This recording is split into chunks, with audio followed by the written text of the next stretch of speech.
Hello, I'm Greg Howell. I was a co-founder of the Lean Construction Institute, and now I'm trying to retire without much success. I'm pleased to be involved in this endeavor across the world there in Russia. What I'd like to speak about today is about uncertainty in project management and the management of that uncertainty. How do we cope with it, and what can we do to survive it? I chose this first image as a picture of the Buddha, and the position of his hands is the position of a Buddha that is, quote, calming the ocean. It's a position of trying to bring peace and quiet, and I can remember seeing my mother do that when we became rowdy as children. So the title of this is Calming the Ocean, and it's really about uncertainty in projects, the situation, and what I believe are some of the remedies for it. So here we go. I'm going to try and answer 4 questions. The first question is what is an owner buying? That's fairly quick. What is the nature of projects? What is the work in projects? And then what sort of organization is appropriate? We'll go through those one at a time, and the first few are pretty straightforward.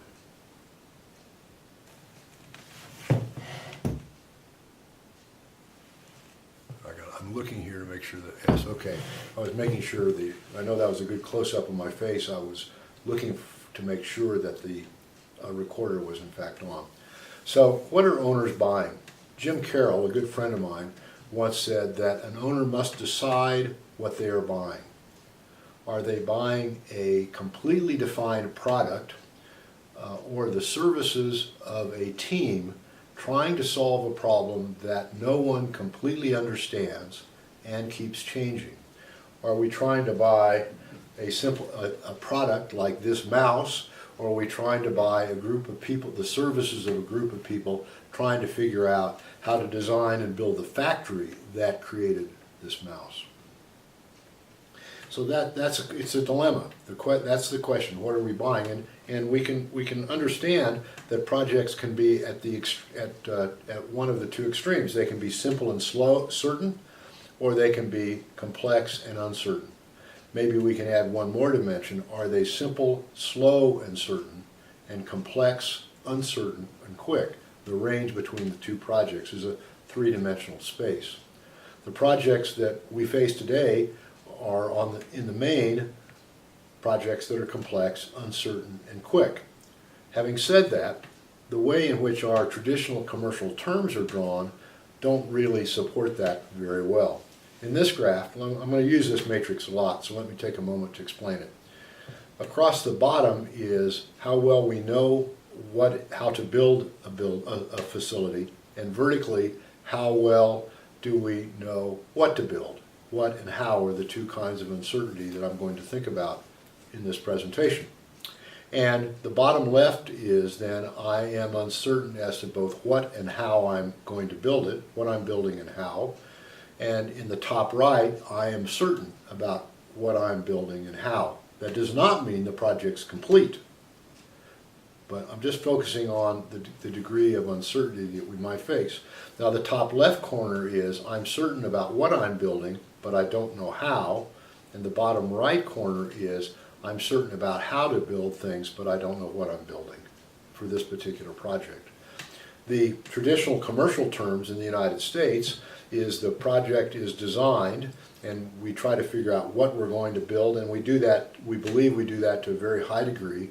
And then there's a moment when the contractor takes over the project and completes the project. And so the first arrow up to the place where you see construction contract agreed is the point where the contractor comes in and then completes the project by reducing the remaining uncertainty, which is mostly uncertainty as to how to build it as opposed to what to build.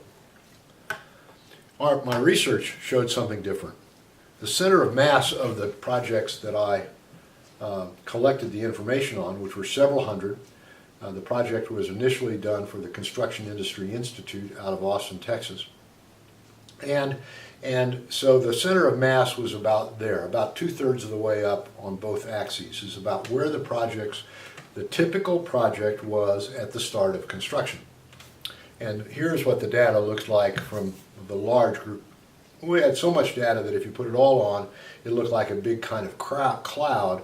And so this is a good representative sample of what it looks like. And you can see that there are projects that began construction in each one of the four corners. That is, very low certainty as to what they're building or how, to very high certainty about that at the top right corner, and uncertainty in each of the corners at the bottom right and the top left.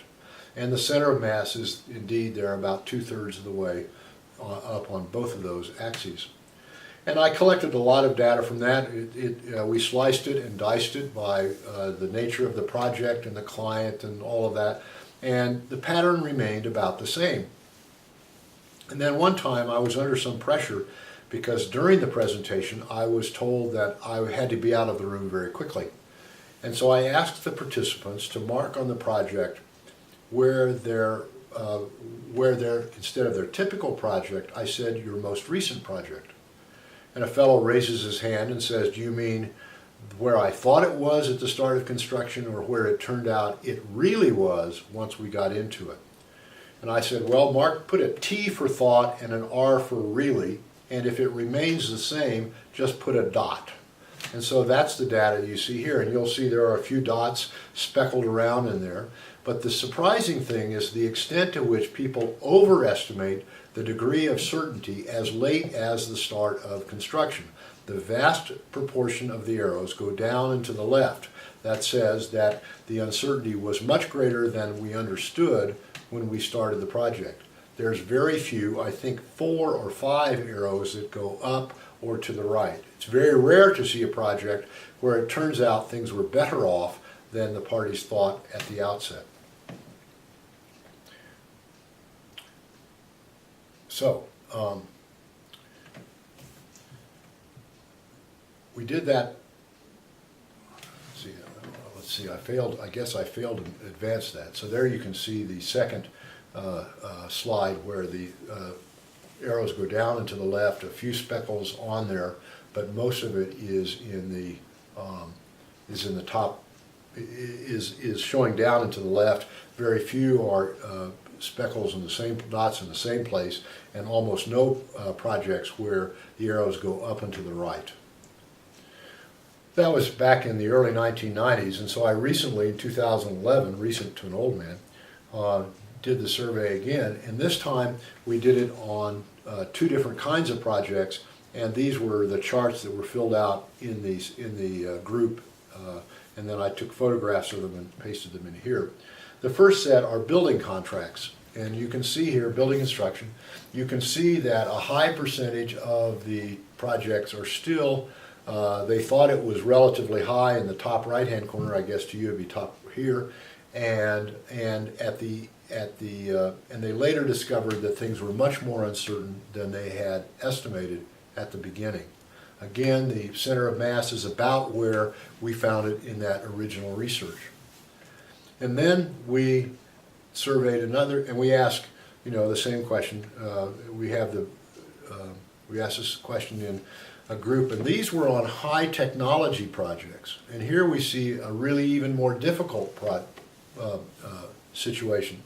The people believed that the projects initially were in the top right-hand corner, the majority of the projects, but the uncertainty was quite high. We see many arrows way down and to the left. So that makes sense to me, that the high technology projects where technology is developing very quickly are even richer in uncertainty than more traditional projects. One fellow asked one time if he could trace the history of uncertainty on his project, and I said, yes, sure, go ahead, let's see what it looks like. And he gave me this trace, which is sort of, he said, over the whole life of the project I was involved in, this is how it worked for me. There were times I start off knowing that I didn't know much about it, and then there were periods where I thought I learned, and then I went back and went as to what I was building and how to build it, and this was the path of the project through that matrix. That's just one project. So coping with uncertainty is a real issue, and it's difficult for project management. So how do we cope with this?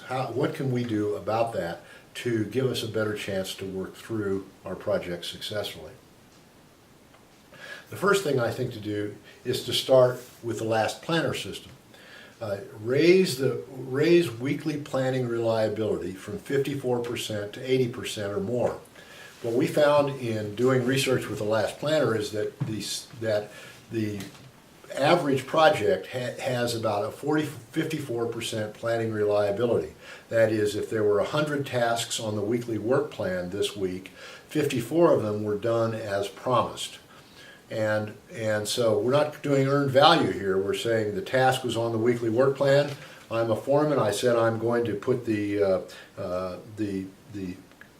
scaffolding from here to here, and I'm going to have that done by Friday. And if I don't get that done, then that does not release the work to the next crew. So we were focusing on completing assignments so that it would release work to the next crew. And so the planning system itself, the first thing we did is we tried to just learn how to make good assignments, and that was helpful. But we began to realize once we could make better assignments that the problem was we didn't know if we were making the right assignments. And so we began to develop a kind of, we called it pull planning, where we bring the parties together to make a plan for the coming period, and we would try to work to I'll call it a milestone, but not a project level milestone, but a local milestone maybe 6 or 8 weeks out. The problem then we had was that we had to do that because the CPM was never in a good enough condition to really tell us the work that was going to be coming in the very near term. And so we developed this intermediate level of planning, and that became a very useful tool for us. That pull planning, though, is one of the key things that happen. It gives a chance for the people to collaborate and build trust together. We began to rethink logistics, to think through, to locate inventory and capacity buffers. Where do we keep extra capability? Where do we keep extra stuff, if you will, to absorb the uncertainty that we cannot control? In other words, if we can't control it all, we need to provide contingencies or workarounds or alternative ways to work that we don't yet know will be the correct path. And then finally, we work to bring uncertainty under control by listening for the action and language. And by that, people are when you ask people, are they going to do something next week, they may say, I'll try, or hopefully. Those kinds of things are speaking in a way which does not make a promise. And so I want to speak more about language action later, about the importance of being really clear in the language we use in managing projects. So we began to listen for the action and language, and we began to focus on developing an ability in the organization for people to make reliable promises. That is, a promise that I can rely on that you have made. So that's kind of where we stood until about 2 years ago. And I read a fascinating book called Power to the Edge, Command and Control in the Information Age. I'll send a PDF version of that along with this PowerPoint so that you can share that and read it. In Power to the Edge is a book about the military, and the idea is in the information age where we are now, the ability for the people, you want to have the ability of people close to the edge of battle to make choices or decisions that are aligned with the larger strategy. A general that's well behind the lines does not know what's going on out there in the field, and so the idea was how do we create the possibility of power to the edge. That is, the power to make decisions is near the edge of battle. In construction projects, think about power being near the edge where the work is going on. And how do we make sure that that's aligned with the larger plan? This is not necessarily an easy game. So these are some advice out of Power to the Edge, and I'll give you some more of that book in the next slide. But the first is to think about what is the commander's intent. That is, what is the purpose of this project? Make sure everybody understands the purpose. Then Power to the Edge is to support local synergy and initiative. Sounds like pull planning to me, to bring together people that are at the edge, and then instead of giving them the information we think they need, expecting them to pull the information to themselves as they need it. And To do that means that we have to be willing to share the pains and the gains that the various teams work on, because we won't know how that's going to work out in advance. We're going to focus on rapid learning. That is, when things work, we need to communicate that quickly through the organization so that we can adjust our procedures. And then we want to particularly increase horizontal communication. We think of construction projects as vertical communication. Horizontal communication, though, is particularly important for close coordination and high levels of certainty. And then we want to focus on, as managers, focus on the nature of our relationship with our subordinates. The nature that they propose is the relationship between a senior and a junior should be that of one to a scholar and to a student. So I might be the student, and the senior officer is a scholar who's helping me understand and develop how to do my work. I also give a site there, a site that you should listen, a very interesting presentation on decision making under uncertainty, and I think you might gain some good insight as to that. Power to the edge. This table is in Power to the Edge, and if you look at it, it looks a lot like Lean to Me. You have hierarchy down the middle column, and you have a number of characteristics in the left column, and then the right-hand column is the edge organization. And the edge organization looks about like what we see on projects today. So I thought this book really had some resonance for us. And then I'm not going to go through that. I urge you to go through that and look about that on your own. Or maybe I'll pick a couple. You'll see that command is about establishing the conditions of performance, that decision making is everybody's job, that information is shared, that information is managed by being posted and pulled. Instead of me sending you the information, I post it and you pull it to yourself when you need it. The organizing processes are dynamic and concurrent, which means it's going on everywhere. And then individuals at the edge are empowered, as opposed to in traditional practice where they're constrained by their orders. So we expect people at the edge of battle to take the initiative, and we expect people on projects at the edge of the work to also be taking the initiative.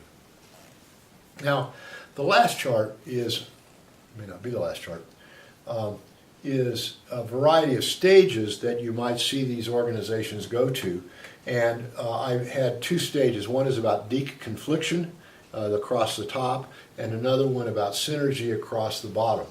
In stage one, you don't have any focus on minimizing conflicts or on synergy. But by the time you get to the far right, where stage 4, you have high levels of deconfliction.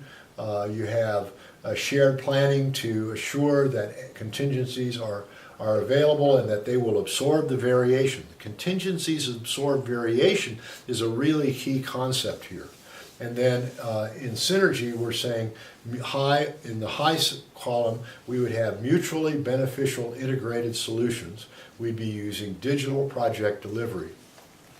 So there's a range here, and I think the construction industry tends to be mired over to the far left of that chart, and we are in reality trying to learn how to live and work in the far right. So here's some focus on learning and research, and I'll provide some resources in each of these 4 categories. The first is to focus on language. The language action perspectives is a powerful way. Learning about the actions we take in language really helps clean things up because it teaches us to speak in a way which reduces uncertainty. There's a great book, Conversations for Coordinating Action by Flores, that is a solid contribution in that regard. Another one is about how do we achieve equity and revenge happens on projects. And I urge you to read The Evolution of a Cooperative Species by Chester Bowles. And The Evolution of a Cooperative Species is very interesting because it shows how people cooperate. We tend to think of evolution as being from people who fought one another, but it turns out a better argument is that we have evolved as a species by learning to cooperate. The flip side of that cooperation is payback or revenge, and it's worthwhile reading about that because we can better understand where revenge works and how and when we might use it. It's something to be very careful about, but something to understand because we are human. And then on organizations, the structure of organizations and leadership, I like 2 books by Robert Keidel, Keidel. One is called Game Plans, and the other one is Seeing Organizational Patterns. Those are 2 great references for you to get and read.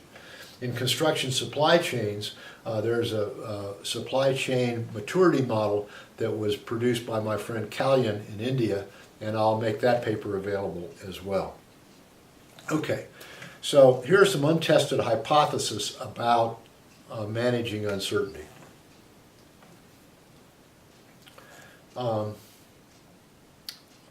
I propose that project duration and cost on lean projects is reduced because contingencies hidden in budgets and schedules are not used. We have a huge amount of contingencies we build into schedules and budgets today to pad us from the variation we can't manage. And on lean projects, we're seeing the projects are coming in ahead of schedule and under the budget. I think it may be less that we're working more productively and more that we are simply releasing contingencies that we put in to pad our project, but we no longer need them. The second is that project performance increases. This is an untested hypothesis. Project performance increases when synergy and collaboration replace command and control. I think we are in worlds of command and control today, and synergy and collaboration are what's going to outdo that traditional practice. But we need to test that hypothesis and prove it. And finally, the hypothesis is that you can create coherence across the 3 domains of project management. The reason I've had this little logo down at the bottom right-hand corner of each slide is that I want to emphasize that we want to have a coherent project delivery. We want to have our commercial terms, our organization, and our operating system aligned. So in traditional practice, we have a CPM-based, we have individual craft contracts, we have a CPM-based activity, operating system, and we have a command and control organization. It's coherent. It's not very as effective as it can be, but it is coherent. In a lean world, we want to have commercial terms that allow us to move money across boundaries and a strategy that focuses our attention on optimizing the project and not the piece, which is traditional practice. And we want to have an operating system that looks at tasks, activities, it looks at flow, and it looks at value. It's a different kind of operating system. And then for organizations, we need organizations which combine both the synergy and of collaboration and the command and control at the edge. So we need to think through how those 2 things are balanced. I think the projects delivered on a lean basis have that kind of organization which focuses on synergy. We have integrated forms of agreement, and we have an operating system built on the last planner. So here we are to the end of that presentation. Again, calming the water, focus on reducing uncertainty as early as we can and thinking through collaboratively with our other team members where the uncertainty is and how we might contain it, and then designing the organization, the commercial terms, and the operating system to maximize our performance. I'll be glad to take questions on this, and I'll probably give a version of it this evening.